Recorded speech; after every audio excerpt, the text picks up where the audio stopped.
in the largest transfer of ownership in small business in the history of America in the next 10 years. Yep. And it isn't a question of if, it has to happen. Welcome to the Next Level Income Show, where it's our goal to take your income, your investments, and your life to the next level. I'm your host, Chris Larson.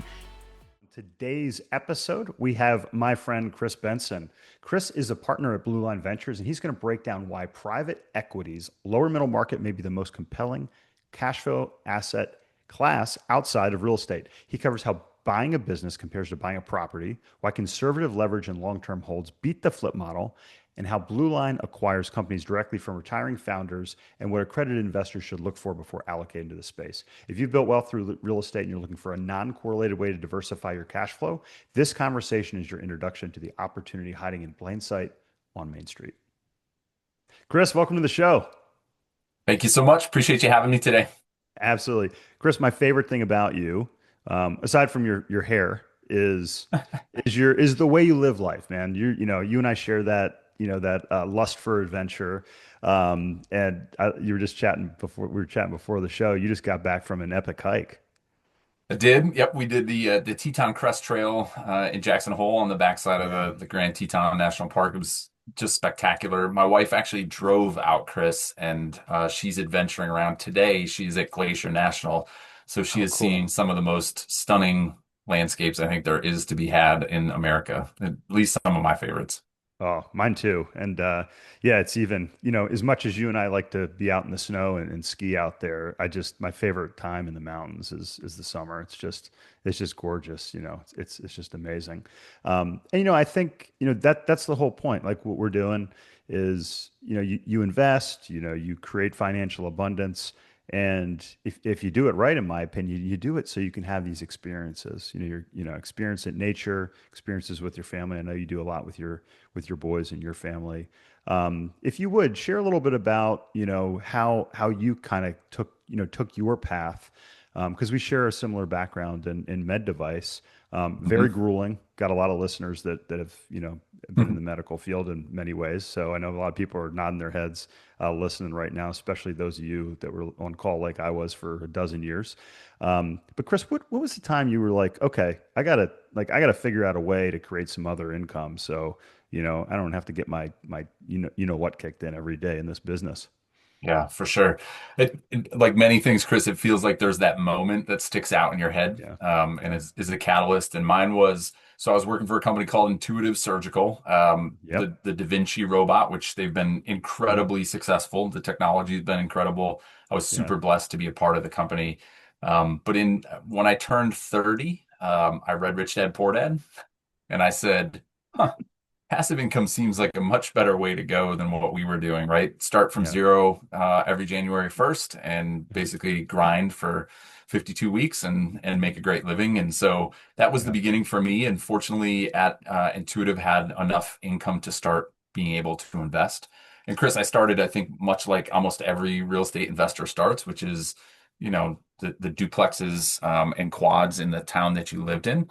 And so we bought some small multifamily, and I hated every minute of it. We had like 20 units, and it was the worst, just soul sucking. And so I read or list, I've said this many times, and I wish I could give credit to where I got it, but it was big deals and small deals are the same amount of work. You just make less money on small deals.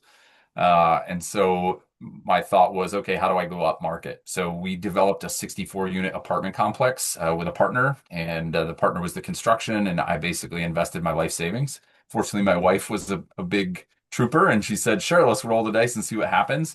And really, that was the beginning of starting to understand how real estate could create passive income. And so yeah. for me, Chris, started with multifamily in the uh, late 2016, 17. I was convinced cap rates couldn't go any lower in multifamily. I was a few years off as far as Yeah. my timing was concerned. Not But too far wanted, off though. Yeah, yeah, it all corrects eventually. But got into self-storage as an asset class, and I was an LP investor first. And this is my reoccurring theme, Chris, in life is I'm definitely not the smartest guy in the room, but I'm pretty good at looking at trends and saying, hey, there's a big enough tailwind here that's going to yeah, carry us through a lot of success. And self-storage at that point was just becoming a more institutionalized asset class. So the firm that I was an investor in was just starting to scale. They needed some help, and so joined them as a partner in 2018, and we ran hard building out a self-storage platform from 2018 through the end of 2023. And it was an incredible ride. Self-storage, as probably many of your listeners know, have had a fantastic run. Yeah. And That's then how you and I got to know each other through Lou, the yep, founder. for Yeah. sure, for Yeah. sure. You've worked hard, you earn good money, but you're still trading your time for it. And that gap between income and actual freedom isn't going to close on its own.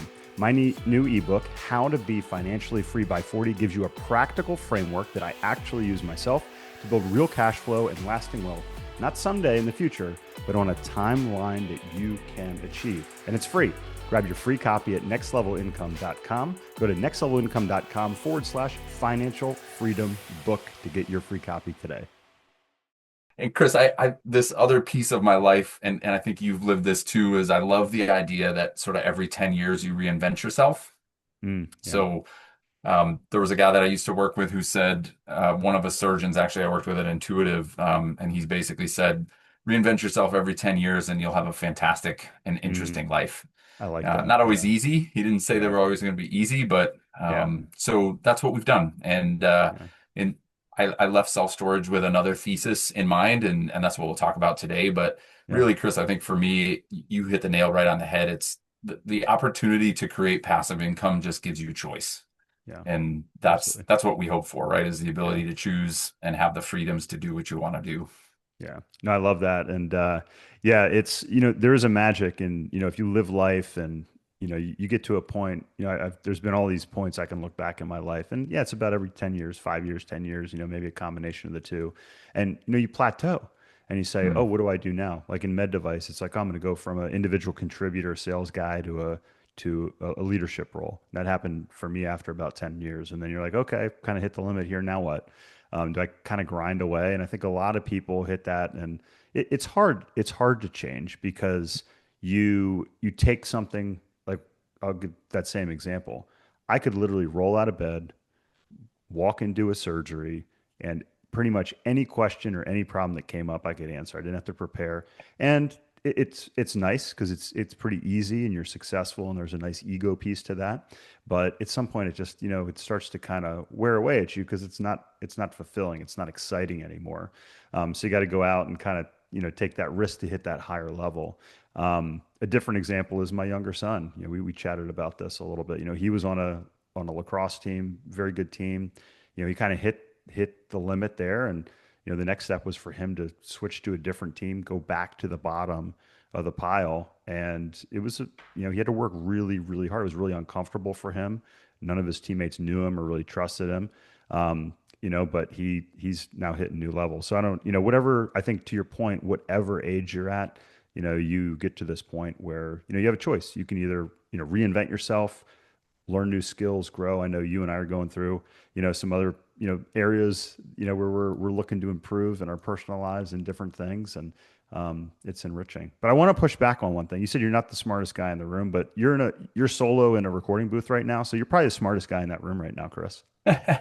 This one, yeah, being the sample size is small, so I'm crushing it here. Yeah, there you go. I got to ask you another question. So I always remember this story. I was on my honeymoon with my wife back in 2006. I'm so grateful we're coming up on our 20th anniversary this year. Um, but I had a tenant that couldn't pay her rent. She was getting help from the church, and she was moving out. And I was like, I'm on my honeymoon, and I had to pay $30 a minute to figure out what I was doing with this townhouse that had been, beat up and turned to get it turned over. And I was just like, I just remember thinking, I'm looking out at this volcano in Costa Rica thinking, what the heck am I doing? Like this is I was like, I gotta figure out a better way. It took me about 5 years to kind of move into multifamily and those sorts of things. But what was your worst tenant Oh story, if you man, will? probably my stepbrother who wasn't paying in rent in one of my Oh, of the oh, units that's that a we tough had. one. Oh That was a man, hard one to sort of that's a hard swallow one. with mom and dad and understand what we were going to do moving forward. Yeah, But Chris, like at that size, yeah, it's really hard when you don't have scale. and Yeah, it's very absolutely. challenging Yeah, to not have day-to-day things run into your life, even when you have the big things taken care of, the plumbing, electrician, like the trades piece. There's yeah, still the people component of it. And for me, at least, it was soul sucking. Like you mentioned, these are good people trying their best, yeah, and it's hard. It's yeah, just, there are bad circumstances, and just because someone's having a hard time doesn't mean your mortgage payment isn't due. And yeah, that's the piece that I think that a lot of people forget about is like, look, there's someone on the other end of this who has to, these are not, Mr. Monopoly burning $20 yeah, bills with their cigars. These are yeah, people who are trying to figure it out on their end too, and they've signed on like a dotted line for a personal guarantee on the debt, and there are real yeah, risks there. So yeah. for me, I think about the scale piece just allows you to de-risk some of those things from a day-to-day standpoint. It does, and the best part is, and look, I've dealt like one of the hard lessons I learned, Chris, was the nicer I was with my tenants. Yeah. Either commercial, like in our office, or multifamily, or residential. The worse the Mhm. result was. Like I was nice. I helped try to help out a business, and they're like, "Oh yeah, we're struggling because of COVID," and I'm like, "Okay," and I helped them out. Turns out they screwed me. They got out of their lease early because they were buying another building. Um, and I got a call and they said, "Oh, could you be a reference?" I'm like, "Are you kidding me?"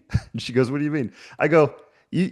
I was like, I was nice to you. I said, I'm willing to let it go because I was like, It's said and done now." I go, "But you seriously want a reference from me?" And she goes, "Well," I said, "Trust me, you do not want a reference from me."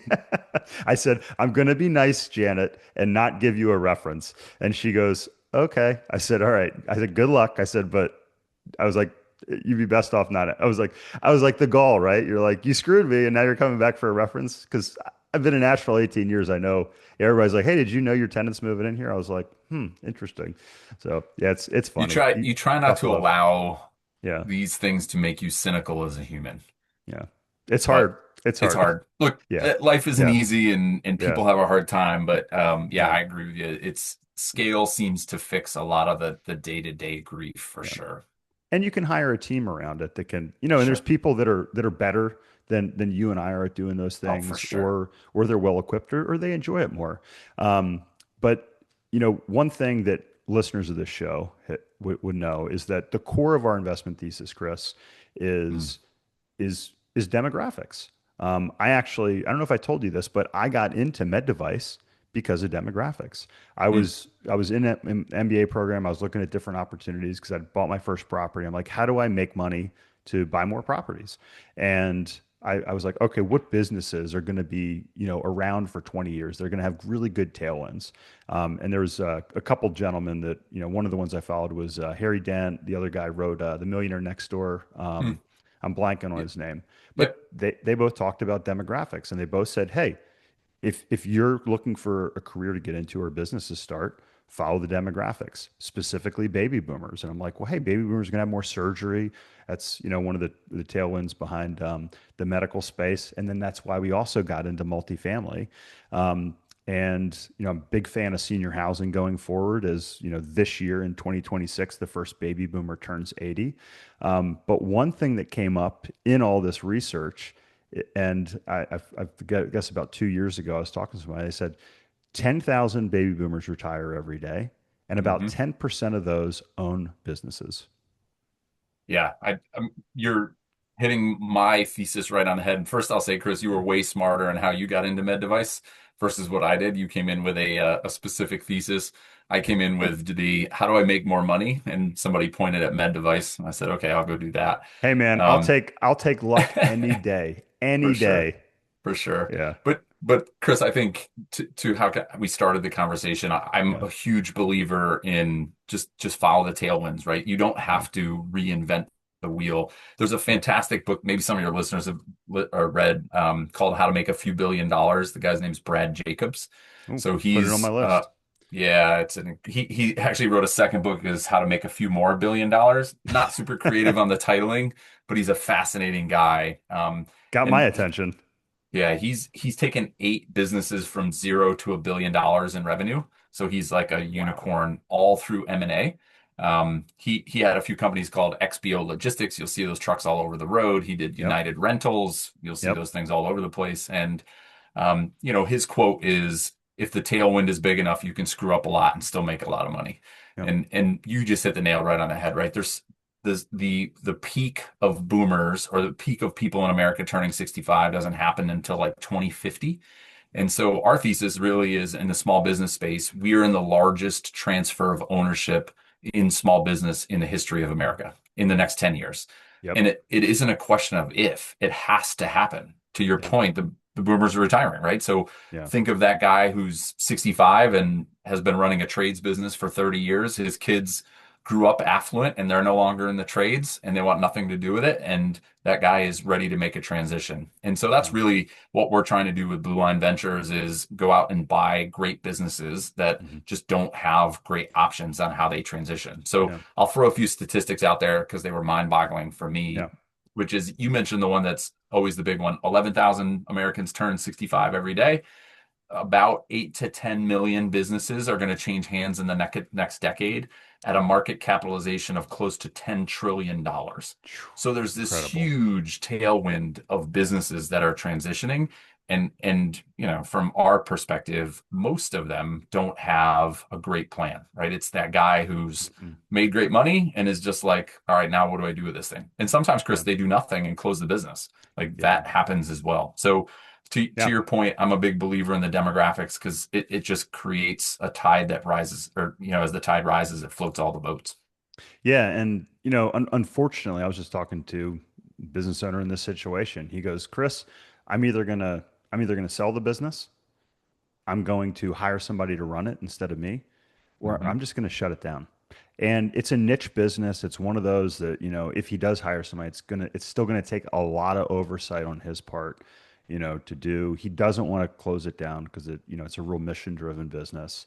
So that's the thing, it's like you get a business owner whose kids don't want to run it. Maybe they don't have kids. Sure. Maybe they're not equipped to do it. There's a real opportunity out there. And, Chris, I know, the statistics small businesses, a lot of these are like solo entrepreneurs, in that case. Like, you guys talk a little bit about kind of the businesses you guys target at Blue Line Ventures, and why you target, the specific type of businesses that you do.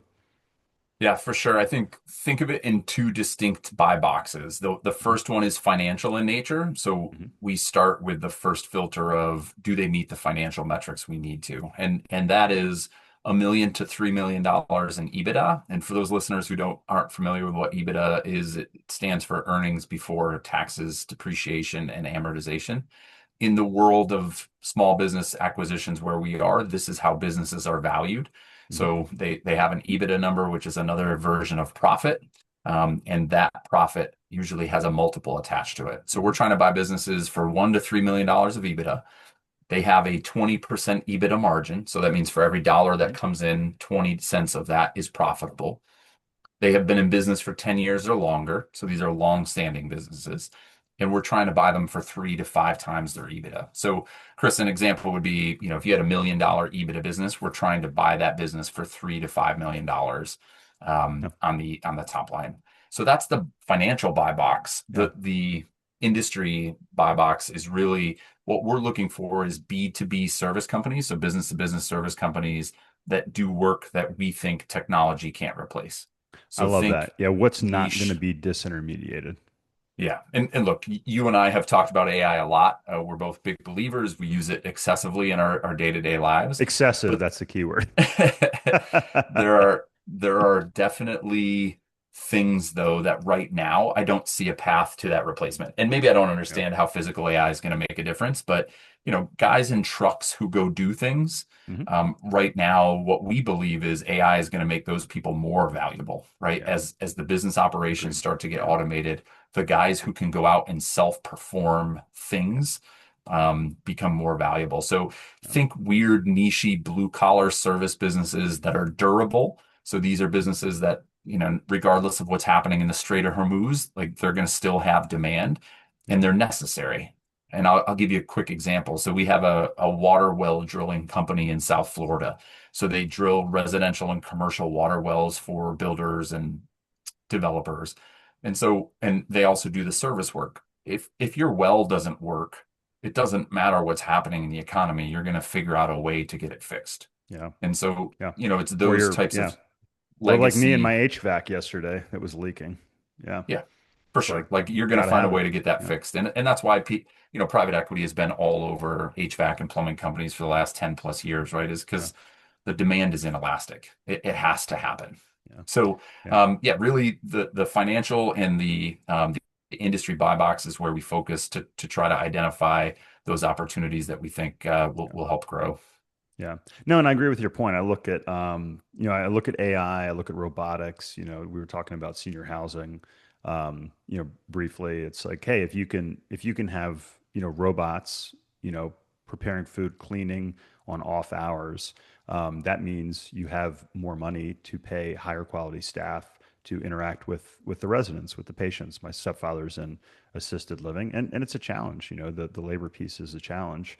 And Kris, I've spent time with you, with some of these businesses, and I mean, there's pluses and minuses, right? Like I was talking to the HVAC guy, and actually the woman who was connecting our new solar and battery backup system, and I said, man, I was like, they both happened to be back to back, and I said, you guys both pick good businesses. I was like, I don't see AI or robots taking your businesses over, your positions. And she looked at me, she goes, I used to be in web development. That's why I got into this business. Mm. So, I believe that, some of the labor will probably be replaced before like the actual business itself.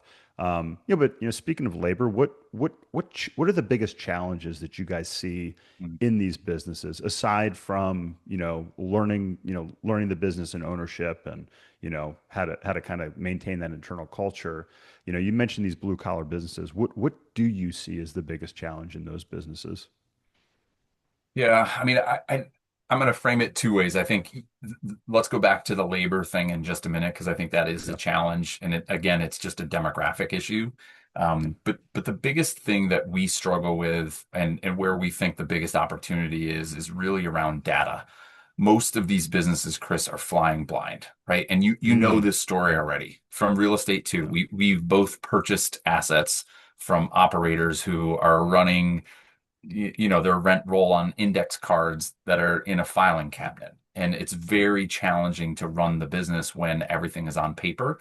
And Yeah. the only data you have to make good business decisions is a P&L at the end of the month. So the data that you're seeing is 30 to 40 It's too days old. old. Yeah.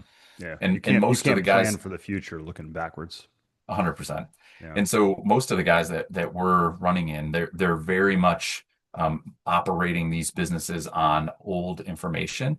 And so one of our biggest value creation pillars is the installation of an enterprise resource platform, or ERP, you'll hear people call it, Hmm. but basically technology that allows us to start to track data operationally. And Yeah. Kris, especially in the field where you have guys in trucks Yeah. who go out and do things, if you're not measuring those outcomes of what they're doing on a day-to-day basis, it's really challenging to understand who's efficient and who isn't.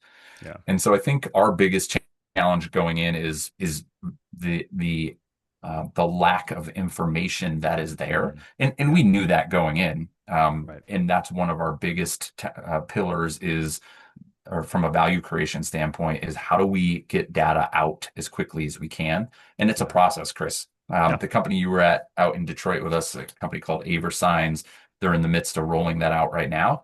And we Yeah. say this day one, like it's a pain in the butt. There's no Yeah. question that everyone's going to hate you for a little while. But the idea is what Yeah. what we get at the end of it. So I Absolutely. think that's one of the big challenges. And then Yeah. you brought it up as well. Labor force is a challenge in blue collar industries Yeah. because there is much more demand than there are guys who are ready to go out and do hard work.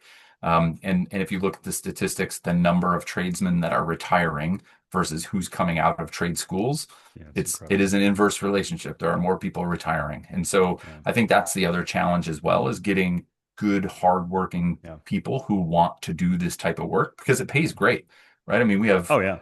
guys at sign companies making, almost six figures, in some cases over six figures a year, who are maybe high school educated. And, it's a good gig, but it's hard work for sure. Yeah. So I think those are the balances that we see in these blue collar services for sure. Yeah, and look, if you're young, if you're starting out and you're like, man, what do I do? and you're listening today, like go look up Mike Rowe, check out Mike Rowe, Dirty Jobs. I think the tide is shifting. Both my boys go to a school here in Asheville. It's a private school. They play lacrosse for it. So they have a 100% placement rate. But I ran into one of my son's classmates who graduated at the Thanksgiving turkey trot, and I was like, "Hey, what do you like? You're a senior?" Said, "What are your plans?" And he said, "Oh, actually, I'm going to trade school." And he's like, "Yeah, I'm going to be making 250." And he's like, I'm looking same thing." He said, My goal is to own the business." Yeah, And you look at these opportunities out there. Electricians now, making $300,000 a year, setting up AI data centers and different things. So yeah, it's hard work, but so is med device. But sure. it's like there's a lot of opportunities out there. I think not only from the business side, but also from the labor side. If you're intelligent, you look for those. If you're smart and you can do that, you can perform very well. But I want to go back to one thing you said, Chris. You talked about, I think this was, you kind of breezed over it, and it's like, whoa. Um, you said you're buying these businesses for 3 to 5 times EBITDA. Mhm. Compare that to a multifamily deal at a five cap. That's effectively 20x, Yep. right? Yeah. You So just said, you can recover your money. You pay $10 million for a business. You're looking at getting your money back in a few years potentially. yeah, I mean, when you think about what 3 to 5x means, is essentially 3 to 5x profit. Now, EBITDA isn't a perfect substitute for profit, Yeah. but Yeah. ostensibly, if you were to buy a business for 4 times EBITDA, that's like a 25 cap rate real estate project, Yeah. which in the world that I've lived in real estate, that doesn't exist. And so what it allows you to do is have really strong cash flowing businesses, even when you're reinvesting some of those dollars back into the business. Yeah. And I think it's a function, Chris, of just the market inefficiencies, right? There is perceived risk in these smaller businesses. And I'm not saying there isn't risk, there certainly is. But one of the businesses we bought in April, they turned 50 this year, right? So they've been around for 50 years through multiple economic cycles, ups and downs, the Yeah. great financial crisis, the dot-com boom, right? COVID. They're still here. And I'm Yeah. not saying it's always been up and to the right, but they're still Yeah. here. Yeah. And I think that's the thing that when people talk about risk with me, and a lot of investors now, I think, are seeing how the real estate cycle resets, and there's some pain there for sure. It's not Yeah. that the real estate doesn't exist anymore. It will always exist, but that doesn't mean that equity doesn't get wiped out. That happens every cycle. And Yeah. I think with these businesses, that's one of the things that's so attractive is you're able to buy at a much lower basis than a typical multifamily deal. You mentioned 20x. Yeah, in some cases, maybe a little bit lower, a little bit higher, but look at the stocks that are trading on NASDAQ, right? These things are trading at Off the 30, charts. Yeah. 50, 100 times profit. And not to say that there aren't going to be some winners, that there absolutely are, but Yeah. it's just you have these really boring Main Street businesses that we think are necessary, Yeah. and they are kick off a tremendous amount of cash flow because the rest of the market views it a little bit differently as far as a risk is concerned. So, Yeah. we can absolutely go into the risk. I'm not saying that all of Yeah. this is a cakewalk, but there are great opportunities just based on the going in price. Yeah, no, I agree. And if you look, I was just going through the Tiger 21 report. I get it every quarter, and just wrote a little piece on it for our weekly newsletter last week. And if you look at how the ultra wealthy are allocating money, they're putting maybe 20 to 25% in equities, 20 to 25% into real estate. Private equity is a sizable chunk as well, probably number three on the list, but behind equities and real estate, and sometimes even more. And it's actually the fastest growing this past year in those portfolios. And it's one of the reasons we're excited to partner with you guys on your fund here going forward. So if you want to learn about that, you can go to nextlevelincome.com/BLV. That's B as in boy, L as in Larson, V as in Ventures, BLV. But Chris, if people want to learn more about Blue Line Ventures, more about your team that you have, what's the best way for them to find out more? Yeah, you can absolutely check out our website, blueline-ventures.com. Feel free to reach out to me. LinkedIn, I'm relatively active on there. It's Kris Benson with a K. Sorry, Chris. KRIS. It's all good, man. By Actually all makes it means, easier. And Kris, I'll make sure my email is kbenson at blueline-ventures.com, so we can put that in the show notes as well. By all Absolutely. means, reach out. Happy to help. We're excited about the strategy and what we're doing, and just think, there's an incredible number of these fantastic businesses that are out there. And I'll say one thing that has always really stuck out to me is that you have these businesses that are run by the guy who's turning 65, right? And this guy's making 1.5 million, 2 million bucks a year. Yeah. There's not a lot of incentive to change anything, right? Take risk, Yeah. reinvestment. There's no like why? Why do Yeah. Yeah. and I think that's where it's just the next, I guess, phase of evolution of this business is I'm not saying we're smarter or have better ideas, right? These guys have to run a business for 50 years successfully is incredibly difficult. Yeah. But I think it is interesting just to see the opportunities that are out there because guys are like, look, I'm making high six figures, low seven figures a year. Things are pretty good. I've been doing it for Yeah. the last 10 years, made a great living for my family. I don't really need to change anything. We'll just keep it status quo. And as you know, Kris, that's where the opportunity lies. Yeah. Well, and what I love is, after spending time with your team, spending time with some of these businesses, Kris, you guys come in as partners. You guys create a win-win situation where, these businesses can continue to thrive. They can continue to support the team that they built, but also grow and, bring in some of these ideas or maybe even capital that they didn't have to do that. So, yeah, it's a great time demographically, to look at these. The tailwinds are definitely there. And we're going to be sharing more with our investor club as well. So, Kris, thank you so much. Travel safely, enjoy the rest of your adventures, and I'll talk to you again soon, my friend. Sounds good. Thanks, buddy.